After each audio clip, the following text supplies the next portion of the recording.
Welcome to A Day in the Life Homeschool Edition. My name is Keisha Johnson and I am the principal and head teacher here at Mahogany Christian Academy, and we are headed into our 8th year of homeschooling. I actually went to school to become a teacher, but I had no idea that it would take me on this journey of home education for my own children. And so we are really excited about this upcoming school year. This is the first full year where I am not also working while homeschooling our kids. So I get to spend more time and more focus on their education, and that is such a blessing. I have 4 students in my homeschool. I have kids ranging in age from 6 to 11, and that includes my first grader. I have a 3rd grader, a 4th grader, and then we have a rising middle schooler entering the 6th grade in this new school year. And I definitely have my hands full with navigating the middle school world. So in addition to our homeschool, I also am the chapter president for a national organization that has a local chapter here in our community. And I am also heavily involved in our homeschool group, Heritage Homeschoolers. I do fundraising, coordinating, and help with special events when I have the opportunity to. So our schedule is year-round. We do homeschool from June all the way to May, and our schedule has really worked out for us. During the summer months, we are indoors in air conditioning. Of course, we do some little activities, but we are really focusing on hitting the ground running when the end of June, early July hits. We spend a lot of our fall and winter taking many breaks, and we're afforded that luxury because we've put in the work in the summer months. So when the fall comes around, that's when we take vacations with the kids, or we utilize our local museums and take field trips in a less crowded atmosphere because the public school kids are all in school. So our weekly schedule is also jam-packed. We are a part of a music school here in Cumming, Georgia, and it's full of homeschoolers, and they have wonderful teachers. You can opt to do private lessons, but most of the lessons that my kids take are group lessons, from karate to ballet to tap dance, chorus, and I'm sure I'm forgetting something, violin, piano. I mean, they just do so much. Swing dance, right? Because every homeschooler should know how to swing dance. So they end their year with a recital, and the kids are super excited about participating in those activities and just spending time with other homeschool friends that we've made along the way. Another thing that we do weekly is Beta Club, and it's kind of bi-weekly, but I'll have 2 Beta Club members in our family this year. And National Beta Club focuses on leadership and service and academic achievement, and our local homeschool group here, Global Leadership Academy for Homeschoolers, we have an awesome sponsor who has just made an atmosphere that is full of learning and enrichment, and I'm so proud of my kids, and we're excited to just be a part of other families who are like-minded and have the same goals as we do for education. Something else that we are doing weekly, my middle schooler will be doing Language Live through Easy Peasy Homeschool. It's a free curriculum that's online at allinoneHomeschool.com, and they are offering Spanish classes that are live for a really small fee, and I'm excited for us to get started with our language studies through Language Live. Another activity, obviously we spend a lot of time with Heritage. It provides my kids with activities and experiences that they likely wouldn't be able to do if it was just me working on providing them on my own. Another activity that we do during the week is our private piano lessons. And we have a neighbor who teaches piano, and she comes in on Tuesday mornings and spends about half an hour with each of the kids. And it works out really great because we have a late start on that day, and then the kids get rolling on their school activities as they usually would. And a lot of these activities end in some type of a performance or a recital at the end of the year, and the kids are always excited to participate. Let's see, our daily schedule. So the way that our homeschool runs is we do all of our group lessons together first. The kids break for lunch, and then they come back and they do their independent work. And that's been the thing that's really worked out well for us. It's easier for us to just get started together instead of me trying to time when everyone finishes their activities and finishes their lessons to get us all crowd back. It's really difficult. So our group lessons start with our Bible lessons, and it's the first thing that we do together to start our day. The kids usually wake up around 7:30, 8 o'clock. They do their personal chores, which include making their bed and cleaning up their room, and then they head downstairs for breakfast. And we have a rule in our kitchen that it closes at 8:30 on school days. And that's just so that we can get down and start school by 8:35 and get rolling without messing up our whole day, our whole schedule. And so before they do come down at 8:30, they have two tasks or two chores that they handle for the household chores, and they range from something as small for my youngest, putting away the bread in the pantry or putting away the syrup, and my girls, they'll sweep the floor, wipe off the counter, and my oldest will load the dishwasher from breakfast. And it just really helps get our chores rolling, and it helps for me to not have as much of a load when they all pitch in and just do something really small. So the kids come down for a Bible lesson, and we have used a variety of Bible lessons from devotionals. We've used Bible truths.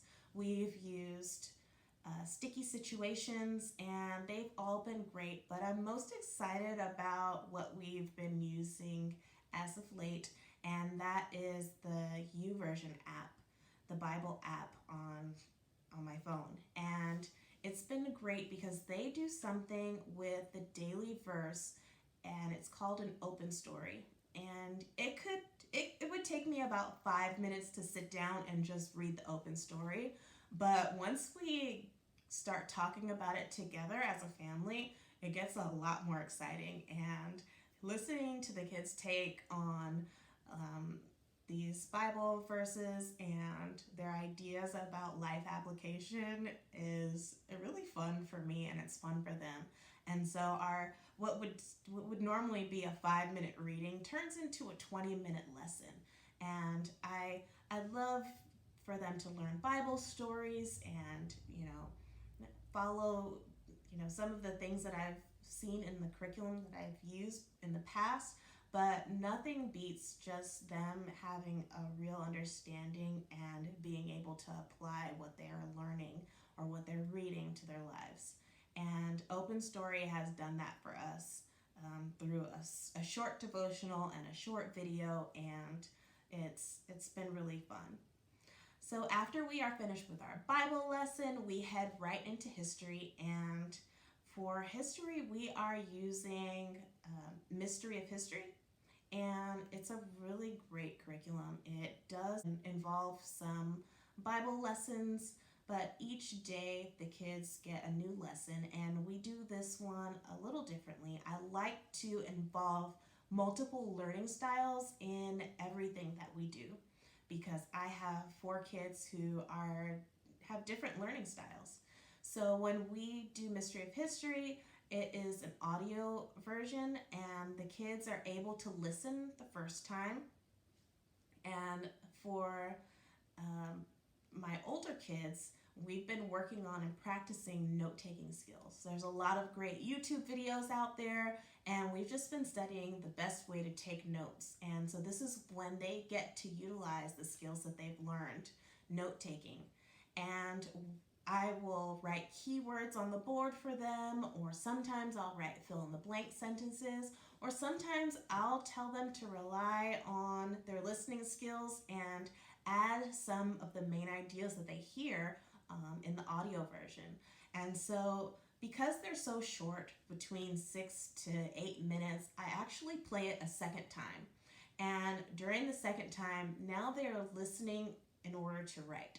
So they are getting a chance to have real experience taking notes, kind of like what you would have done in college. So after we wrap up our history, just let me add, Mystery of History is really cool in that it also has tests in the book as well, so we can test their knowledge. But it also has small little activities that are hands-on and really fun to do. We studied Stonehenge, and the kids pulled out dominoes and they made Stonehenge out of dominoes. And so it just puts a picture in their minds of what they're learning, and it reinforces everything that they're being taught. And also, so after we finish history, we move into our grammar lesson, and we are using daily grams, and it is just 5 short little prompts, usually involving punctuation or capitalization and parts of speech. But my favorite part of daily grams is the end of the lesson, where the kids have to use sentence combining to put together a bunch of short sentences. And they really enjoy when I write it up on the board and they're, yelling out answers, capitalize this or put an exclamation point there. And it just creates a really fun and interactive way for us to study grammar. And after we finish our grammar lesson, we head into science. This is still a part of us learning together as a group. So we head into science. We just wrapped up chemistry and physics with Apologia's elementary series, and that was a lot of fun.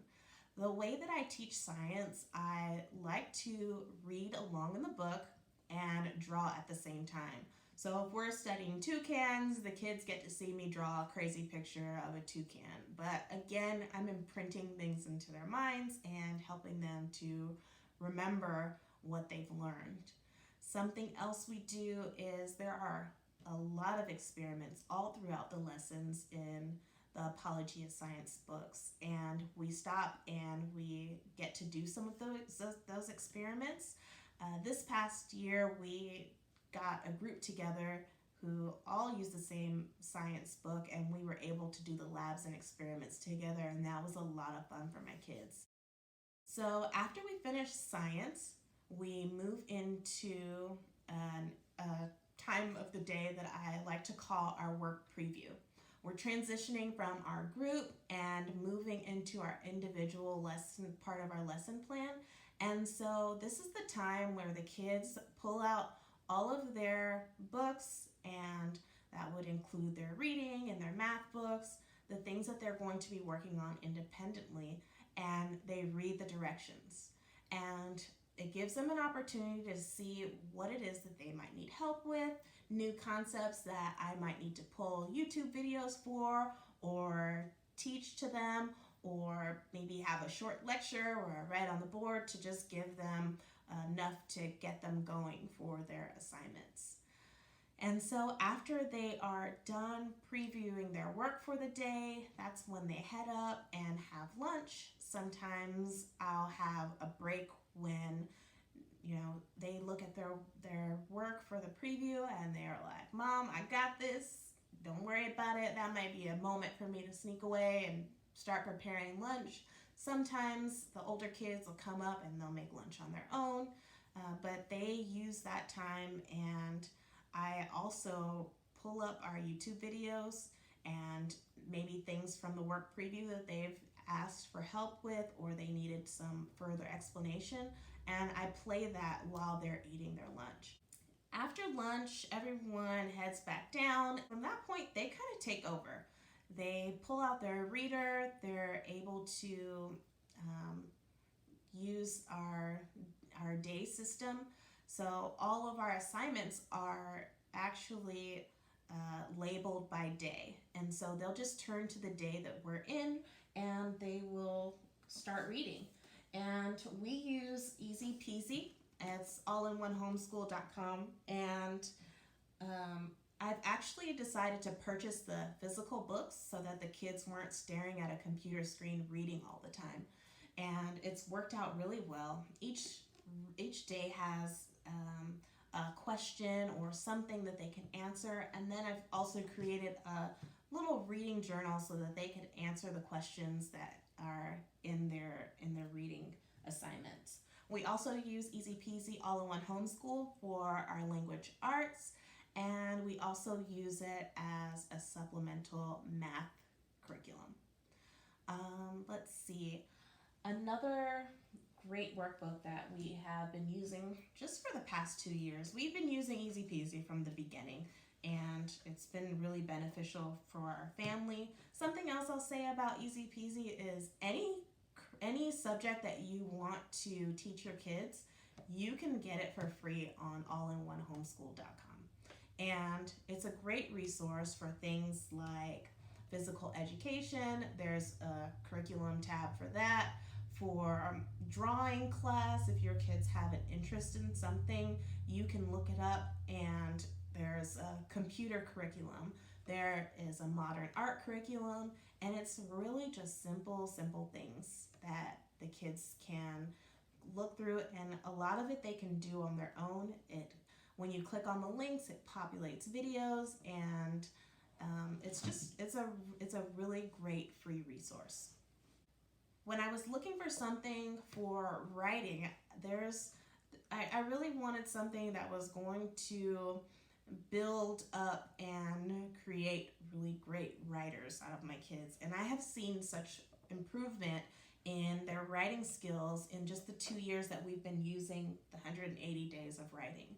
And 180 Days is a shell company workbook, but it also has some textbook vibes because it gives great instruction on what they're doing, and I see the progression in each grade level as we move forward using this. So we use this for writing, and this year we're going to be using it for spelling as well as reading. And these are just one-pagers. By the time we get to the end of this book, I can see that their skills have improved. So I started creating little busy boxes for the younger kids to play with and really to learn with while I was teaching my older kids. And my busy boxes are really simple. I only allowed for the kids to use them during school hours because I didn't want them to get bored with them. I didn't want it to feel old, and I wanted them to be excited about the work that they had to do.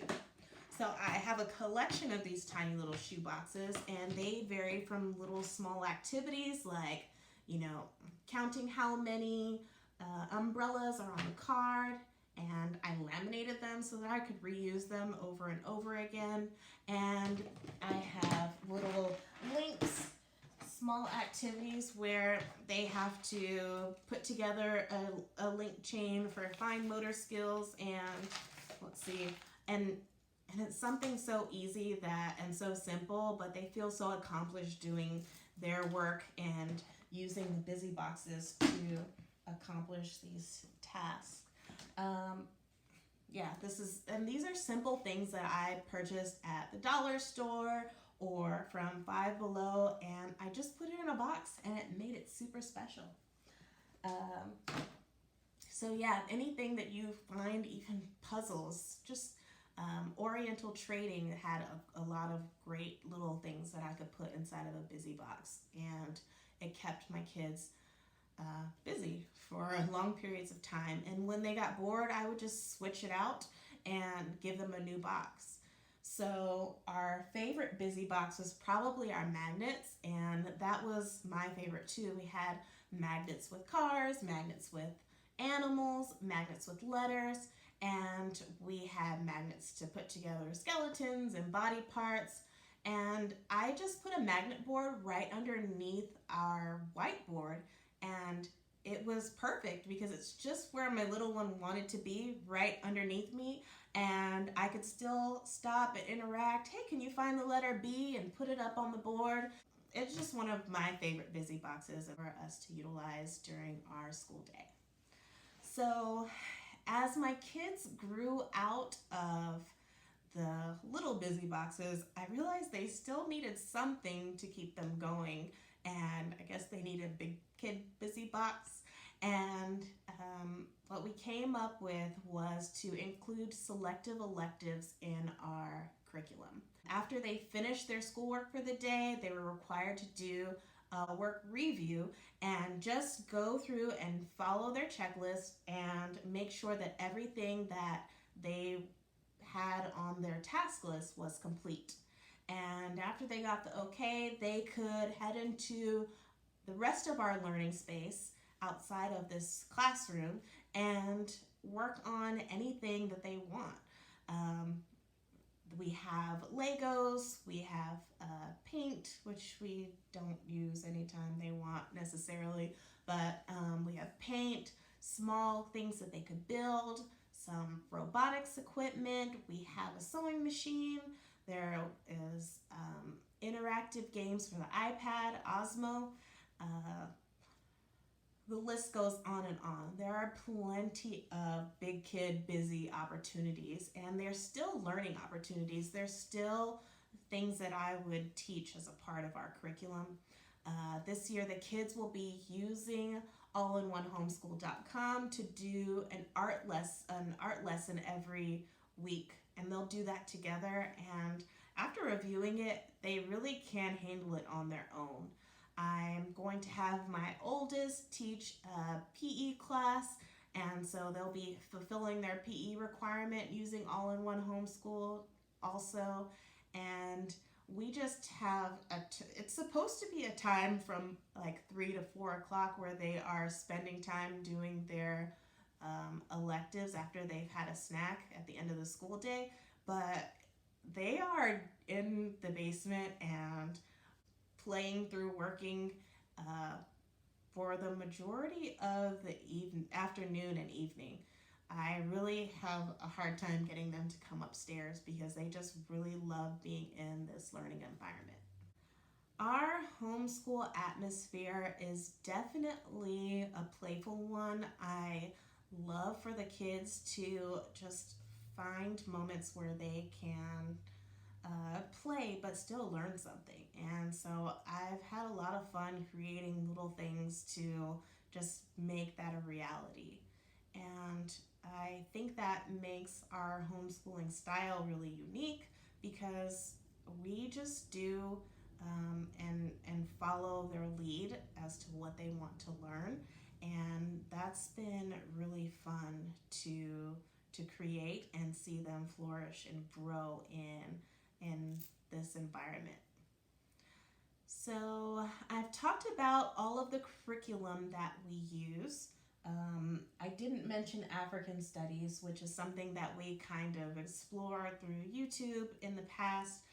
This year we're going to be using a new book that we'll kind of just read through. It's a workbook through our own eyes, and it's brand new. I just ordered it, and we won't do this as a workbook activity, and I won't have them answer the questions, but we'll definitely spend time talking about it. This past year, we just did read alouds, and I would just get a book and and sometimes I would play music that kind of helps set the mood or set the tone for the book that we're reading. I definitely go for Christian-based curriculum first as a go-to. That is my preference. I do select books by word of mouth. I've gone to some conventions and I've selected some books that I really just didn't enjoy. But I guess that is really a big part of how I choose our curriculum, just by trial and error. I am sure there are a plethora of books that I have purchased and not used, but don't tell my husband. They are collecting dust somewhere, or maybe I passed them on or given them to Goodwill. But I've spent a pretty penny on curriculum choices that have not panned out. And I guess that is a great segue into talking about our budget. So I really didn't give this much thought until now. I would say that we probably spend about $125 a year on consumable books, workbooks, things that the kids are able to write in. So that's about $500 every school year. And then when I am looking at books for our group lessons like Mystery of History or our science books, I'm probably spending between $300 and $400 on those books. And that includes readers and just regular reading books. My oldest son really loves to read, and so I like to buy the books. He reads them more than once, and so it's been a great investment to purchase books. And I also purchase books because I want the kids to be able to see books with, people that look like them. And so we have a little library, and I'm grateful for that. Let's see. Oh yeah, the budget. We probably spend about $1,400 every year that's for 2 semesters at the Christian music school that my kids attend. And it's definitely been well worth it. We also probably spend about the same amount for private piano lessons. And again, that's been a blessing to have someone come to our home and teach the kids, and I don't have to leave the house. That's invaluable to me. And it's been really rewarding. And both of those activities that we pay for usually end in a spring and a winter recital, and the kids get to show off their talent, and it's priceless. So I guess a good bulk of our money we spend on field trips and activities and camping, and that's anywhere from $800 to $1,000 every school year. We also probably spend about $300 on supplies and electronics. I try not to make purchases on electronics for the kids all at one time, because 4 iPads at once is crazy. I've just kind of slowly upgraded and passed iPads around based on age, and we finally arrive at a place where everybody has what they need, and no one's ever feeling like they're lacking anything. So again, that's a great blessing. And then we always budget our $65 for Heritage Homeschool membership. I don't know what we would do without our homeschool group. It is literally the best thing since sliced bread. And I don't know how we get away with spending $65 for a year to be a part of this group, but I'm grateful for it. And I would say that it is the thing that we spend the least amount of money on in our budget, but we get the most amount of value from. So yes, that's definitely a win for us.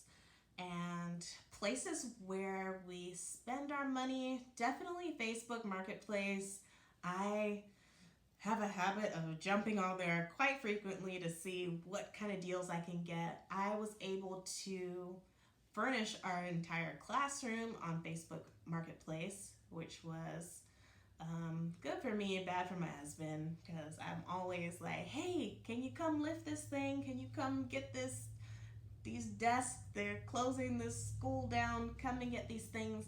And it's just really worked out for us. The things that we need or the things that I'm looking for, I'm usually able to get for free or very low cost.